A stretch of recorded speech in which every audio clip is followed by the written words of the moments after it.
Hey guys, the Explorer of Horror here. Welcome back to some more reviews, and welcome to my review on the 1984 film Combat Shock. The quote-unquote masterpiece of trauma. This is a trauma movie that a lot of people point to and say it's a diamond in the rough. It's cream of the crop. Best that trauma has to offer. I don't know if it's fair to say it, because this movie wasn't made for trauma. This movie was distributed by Trauma. So I kind of look at it like, do I consider it a trauma masterpiece, or do I consider it just a very well-made movie that was distributed by Trauma? I think I'm gonna go with the latter, because They wasn't like they set out and produced this movie and Lloyd Kaufman was on set and watching over everything. But they did distribute it. They did give it a wide release, so without them it wouldn't be widely available. So I gotta give credit where credit is due. And I like Trauma, and I really, really thoroughly enjoyed Combat Shock. This is one of those rare instances where I'm gonna say this. If you haven't seen Combat Shock, go watch it. Before I even get into this review, before I even talk any further, go watch Combat Shock. It's on Tubi for free. The Blu-ray is very easy to find, and I recommend it highly. If you don't want to pay money for it yet, go watch it on Tubi for free. It'll blow you away. This film, I thought, was absolutely one of the most vicious, one of the most just a very gritty movie. One of the darkest movies I've seen, at least in recent memory. It reminds me of, if you take Taxi Driver. I think I had another movie I compared it to as well, but I'm kind of forgetting right now. I'm kind of tired. But it's like a very darker. You thought Taxi Driver was dark. This is even darker. I mean, this film goes to some very, very rough, nasty, horrible places, and I think it's a very extremely well-made movie. It's just a very mean movie. I think that's what I'm trying to look for. It's very mean. The story, you got a Vietnam vet 15 years after him getting out of Vietnam, being a POW, and he has a wife and a baby. The baby is deformed by Agent Orange, the effects of Agent Orange. He's jobless. The apartment he's living in is in horrible condition. It looks terrible. He's struggling to get through day to day. And one day the rent is getting a little too behind, and they threaten eviction on him. He has to go out and find a job. He deals with pimps who have like little girls working for them. These disgusting monsters. These people that are just absolutely disgusting outside of his apartment. And he's got to deal with these really nasty just pimps that are having these little girls be these prostitutes. Very, very dark shit.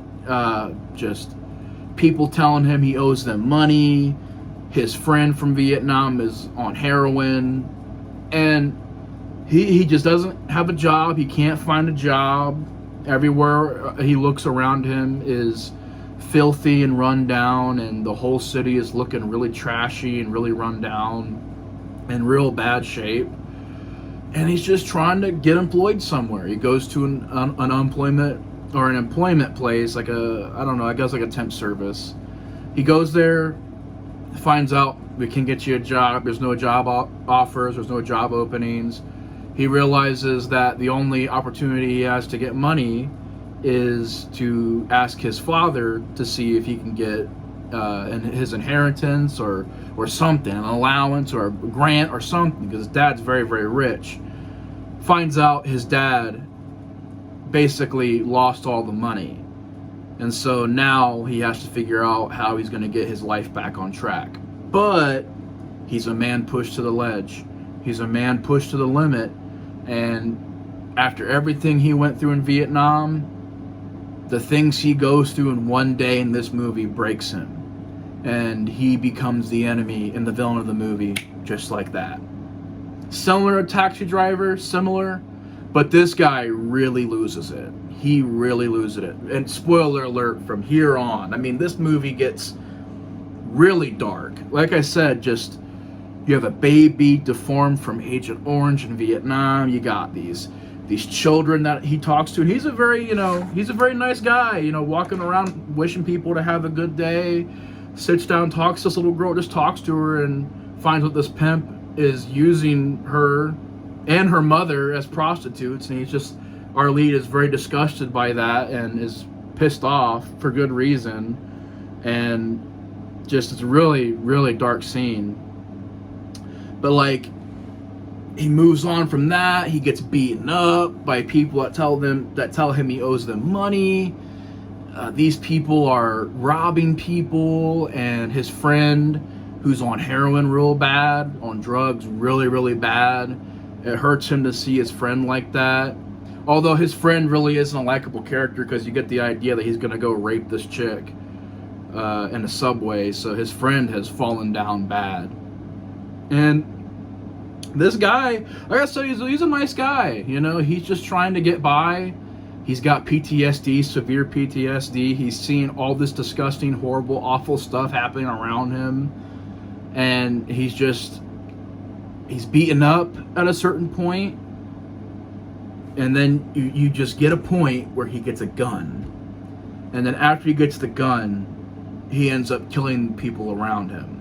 He kills the people that beat him up because he owes them money, and finds out, I think another thing that happens is his friend overdoses on drugs. As you guys can tell, this movie's not a happy movie. This movie's not like you're going to watch it and leave and be happy and joyful afterward. This is dark as it gets. Because he robs a lady. I don't remember if he kills her or not, but I know he robs a lady to get money. He's basically reached this breaking point. He kills the people that beat him up, goes home, kills his wife, kills his baby, puts the baby in the oven and cooks the corpse of the baby, sits down, grabs a carton of really rotted, disgusting, chunky, warm milk, pours it into a cup, drinks it. That scene was like, oh man, the whole scene was fucked up. Like, the ending is one of the most fucked up, dark endings I've ever seen. Is you see him shoot there is no cutting away. He shoots the baby. Now the baby is obviously like a puppet. It's deformed, but it's kind of deformed in a way where it's a little over the top. So it's not quite as disturbing as something like Eraserhead, but it's still the idea of him just point blank shooting his wife, and she dies slowly. It's a very shocking scene.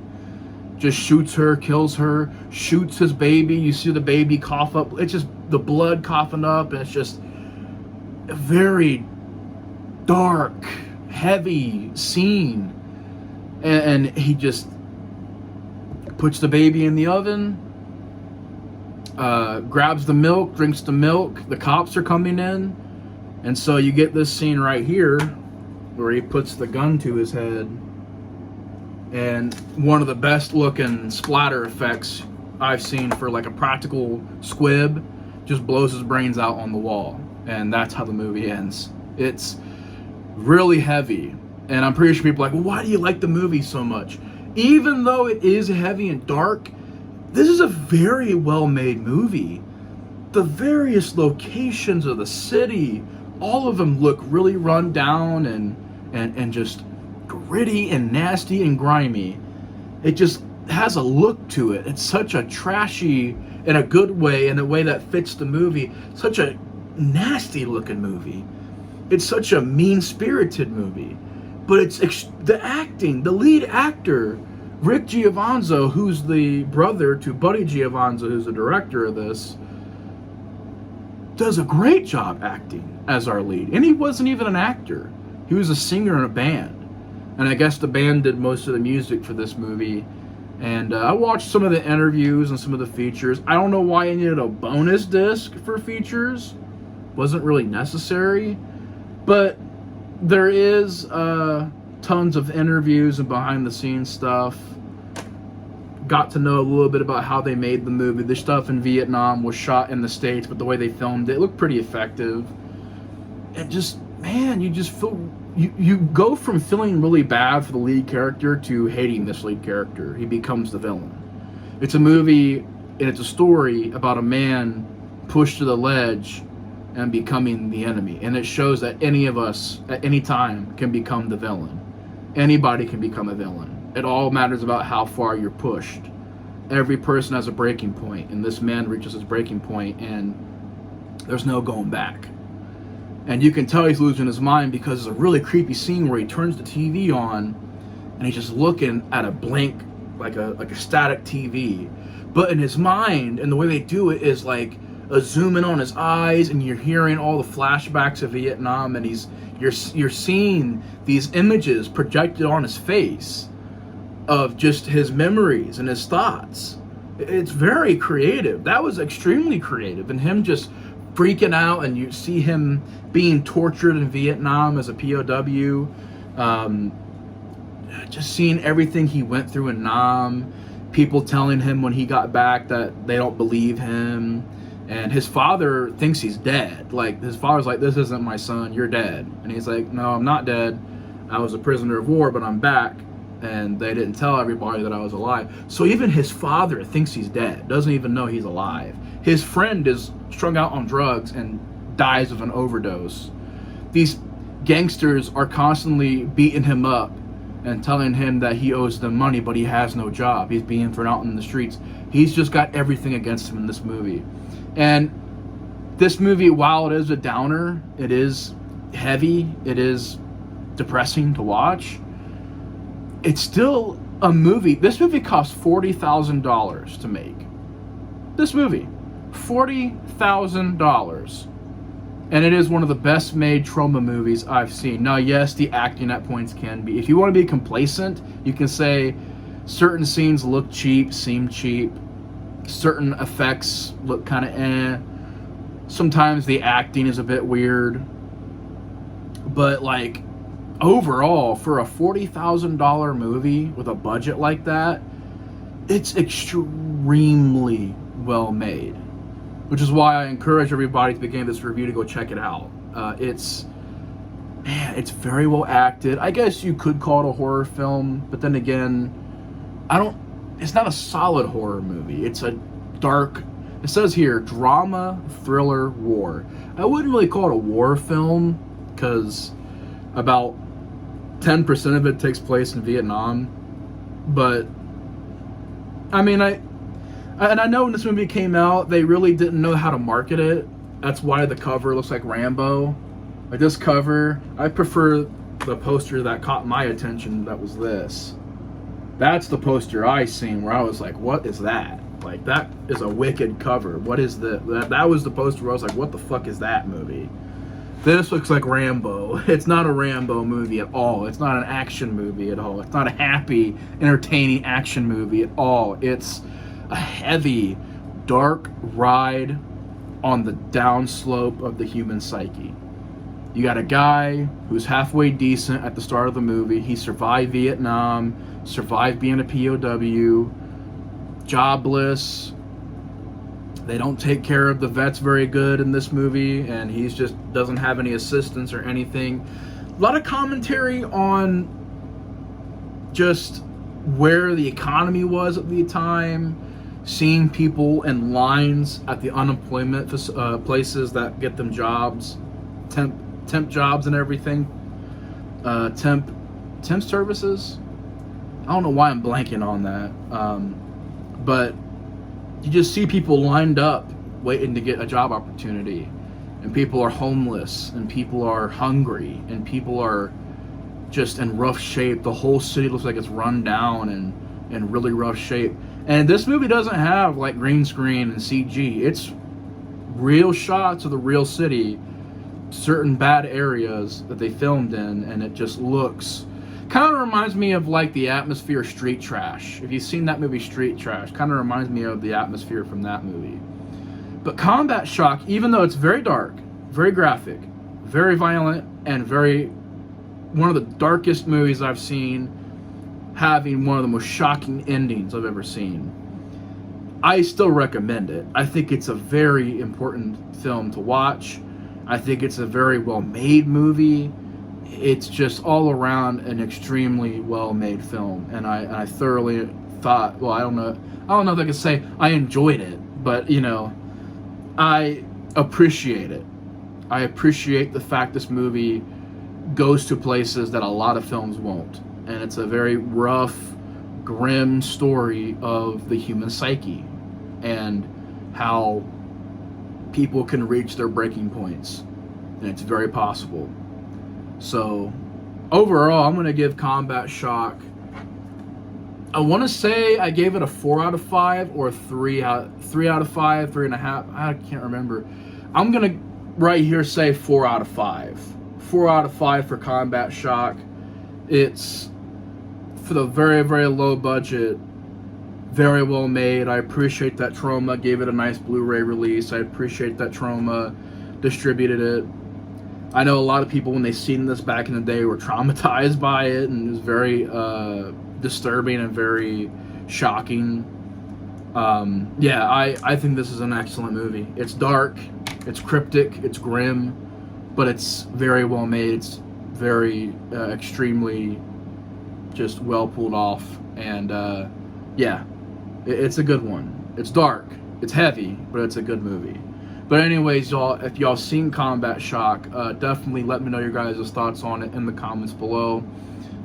If you haven't seen it, what are you doing watching this review? Go watch the movie, then come back, as it's an excellent film.